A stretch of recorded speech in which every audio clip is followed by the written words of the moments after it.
So my brother used to date Kendall Jenner, and I will never forget the time we were all, like, as a family, we were all sitting around playing Cards Against Humanity. And she was like, I'm gonna bake some cookies. First of all, you're Kendall Jenner. Why don't you guys have a chef? We saw you cutting up cucumbers. You don't know how to cook. Kendall Jenner just got dragged on TikTok. And yes, it involves cookies, cucumbers, and someone calling her weird. So buckle up, because this tea is oddly specific and wildly entertaining. Here's the quick version you need. Olivia Simmons, who is Ben Simmons' sister, posted a TikTok remembering a time she and Ben were in the same room as Kendall, and she turned that memory into a roast. According to People, Olivia joked about Kendall's attempt to bake cookies with pre-made dough and laughed about an earlier viral moment where Kendall awkwardly cut a cucumber on camera, and then she called the group weird.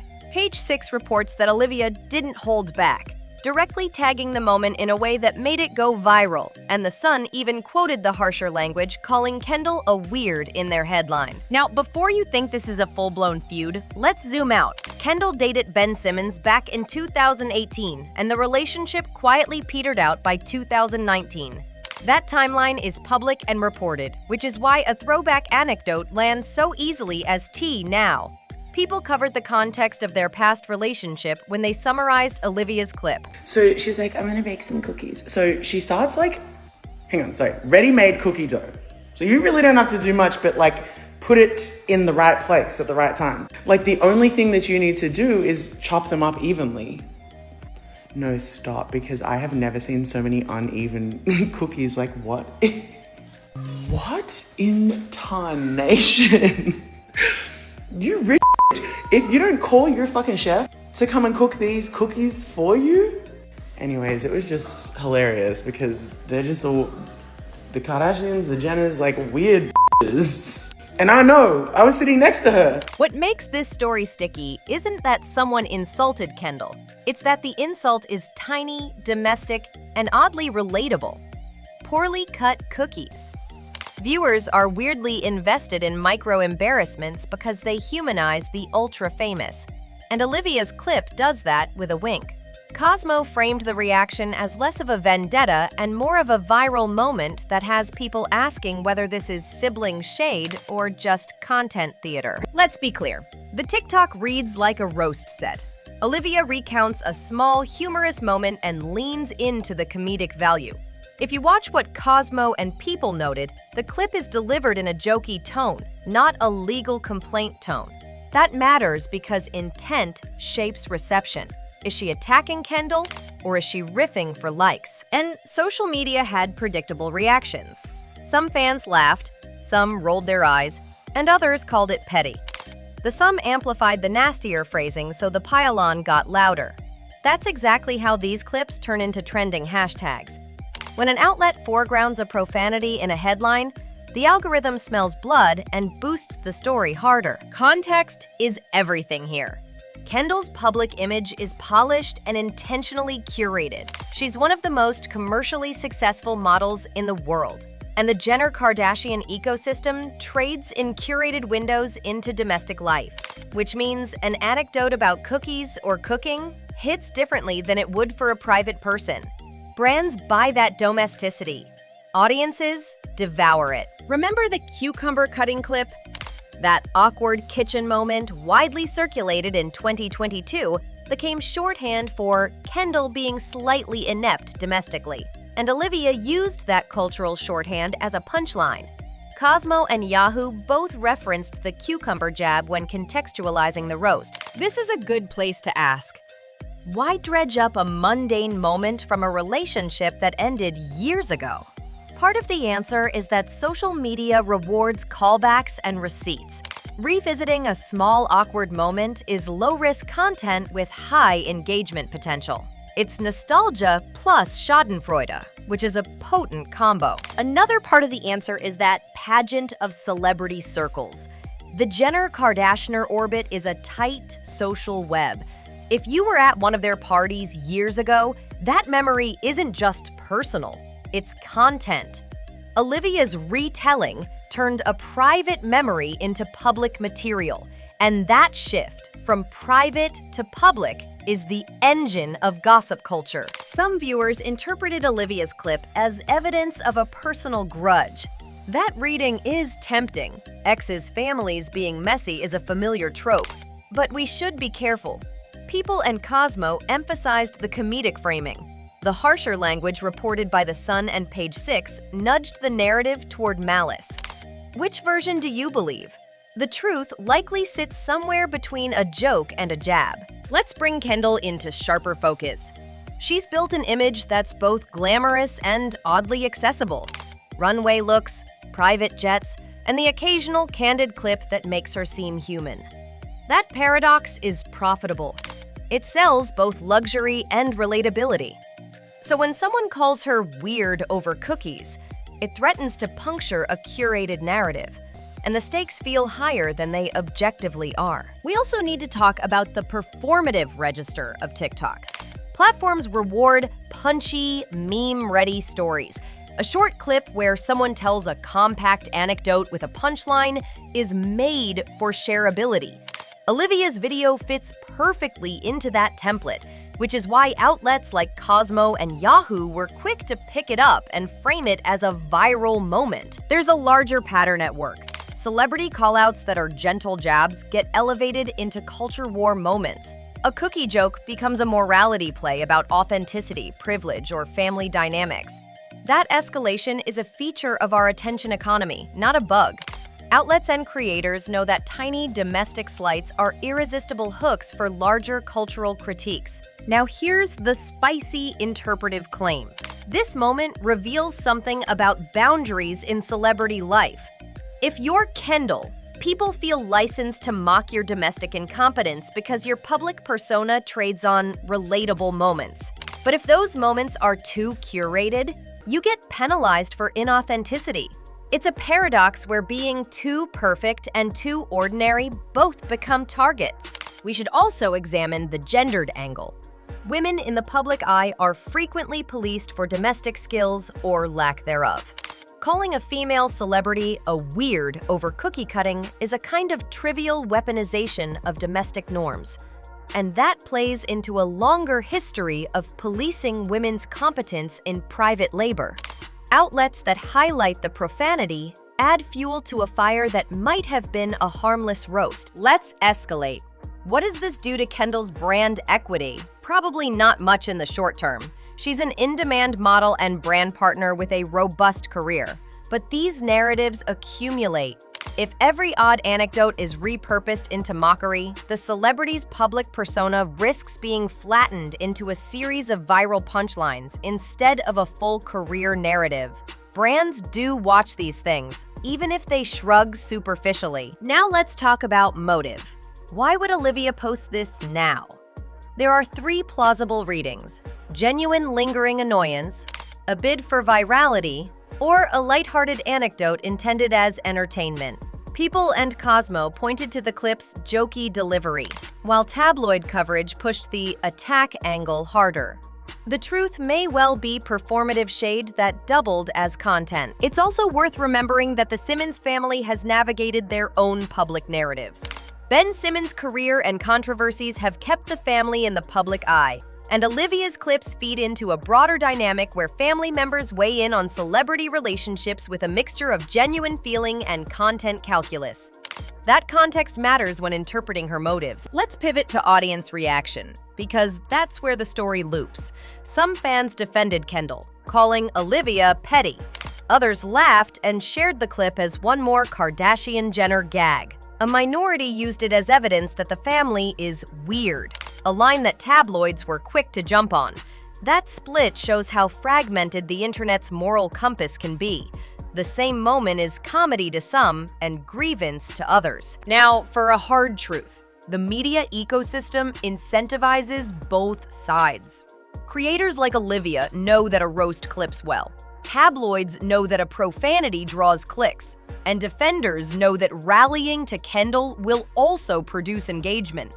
Everyone is trading in attention.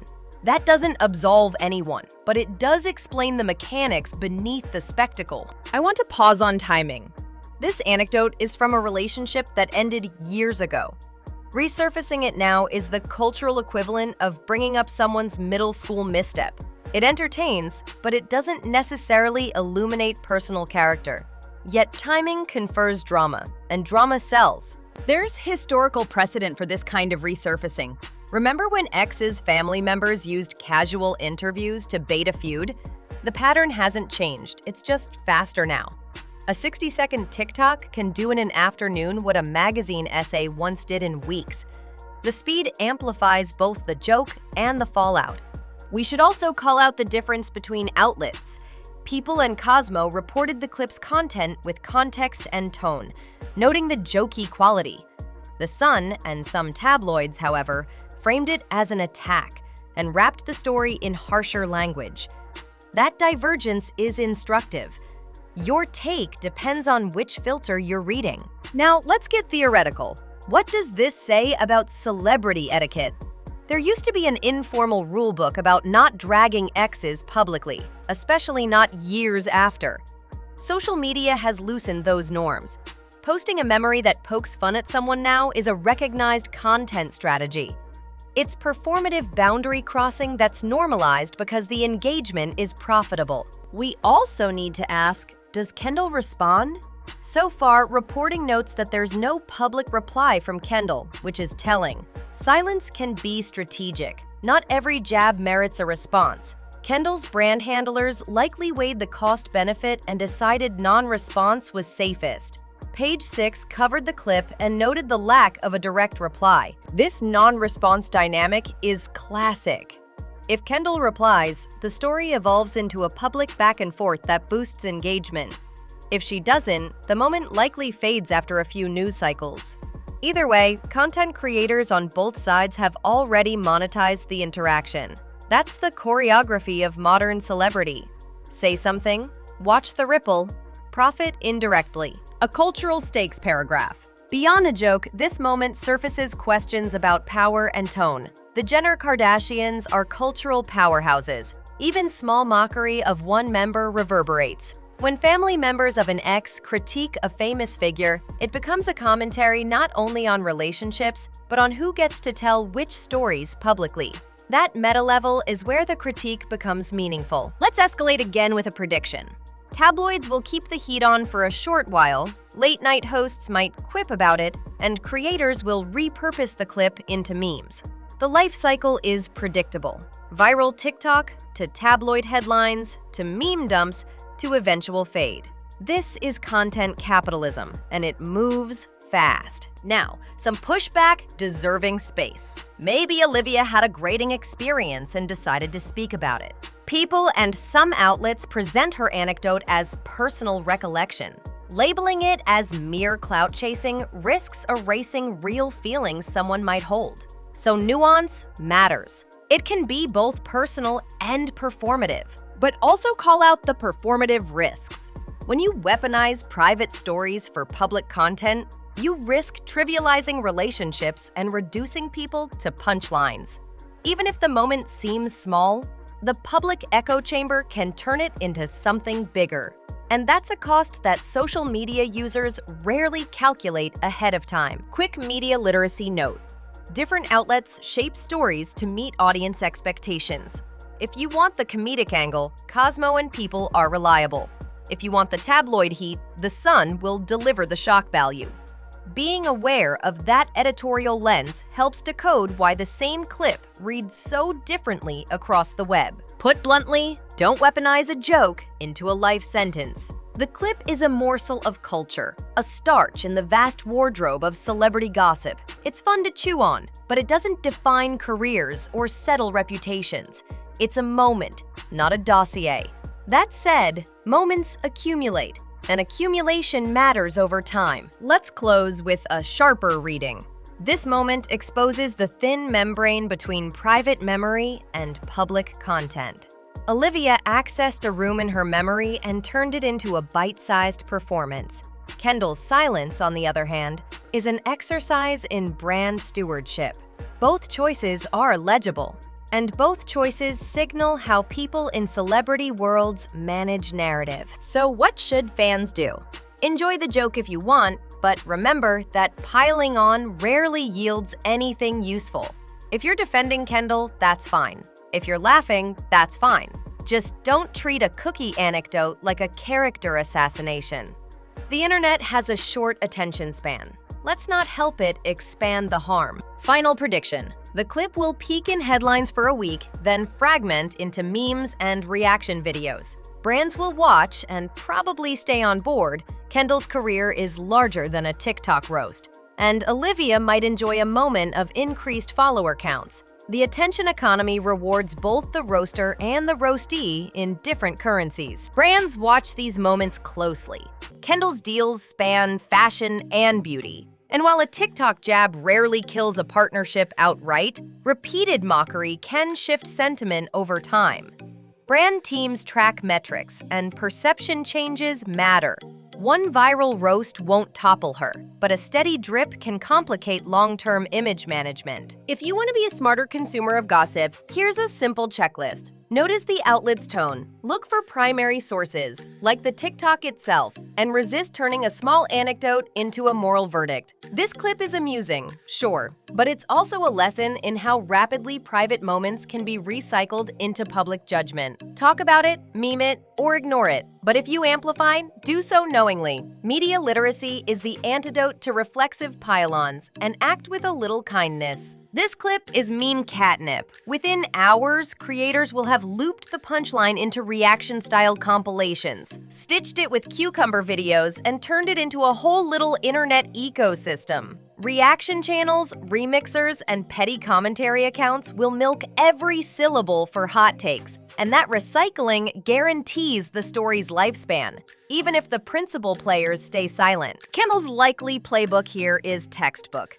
Let it breathe, don't escalate, and let the noise fade while brand teams monitor sentiment. She doesn't usually dive into petty public feuds, and that restraint works as a defensive PR move. Silence denies the story the oxygen of drama it craves. The family factor complicates things, though. The Jenners and Kardashians are famously tight-knit and expert at narrative control. Whether a sibling or a PR ally drops a subtweet, a curated IG post, or a friendly interview to reframe the moment, we know the orbit around Kendall is capable of steering public perception if they choose to. At the end of the day, it's worth remembering these are people's lives passed through an attention grinder for entertainment. Laugh at the cookie joke if you want, but a little empathy goes a long way. And meme culture should come with a reminder that viral moments can sting long after the likes stop rolling in. And of course, the creator economy will scaffold this moment into cash flow, reaction channels, ad-split collaborations, and stitchable content mean every creator who hops on the joke turns a few more followers and a handful of ad impressions into revenue. That's the plumbing behind the punchline. Virality feeds a whole microeconomy of creators who will happily repackage the moment until it's exhausted. Olivia herself will probably see a follower bump and a few branded DMs. Moments like this can turbocharge a relatively low-profile account into something more monetizable. But there's a flip side. With attention comes scrutiny. And the same crowd that cheers a roast can also turn on the roaster if the narrative shifts. Viral fame is a two-edged sword. Growth now, but potential reputation volatility later. Kendall, meanwhile, operates on a different scale. Her runway bookings, agency relationships, and long-term brand deals give her a resilience most viral moments can't topple. Brands pay attention, yes, but they also look at long-term metrics. Sales lift, engagement quality, and overall sentiment. And one TikTok roast is rarely enough to upend multi-million-dollar partnerships. So while the internet will have a field day, the smart move for viewers is to remember how this ecosystem works. Parasocial reactions get amplified into culture. Creators harvest engagement, and celebrities manage narrative with teams and strategy. Laugh if it lands for you, but try not to feed the pile-on. These sparks burn fast, and real people feel the heat. Because at the end of the day, this whole situation is a mirror held up to celebrity-era attention, where a single TikTok can resurrect a 5-year-old relationship and turn an offhand insult into headline fodder. It's messy, performative, and strangely hypnotic. The kind of digital theater we can't look away from even when we know it's trivial. But that's the trade-off of fame in 2025. Every crumb of drama is content. Every eye roll is monetized. And the line between public and private gets thinner with every swipe. Okay, time to sign off. If you loved this breakdown, hit subscribe, smash the like button, and drop your hot take in the comments. Was Olivia being petty or hilarious? Do you think Kendall should respond, or is silence smarter? Tell me the clip that convinced you and why.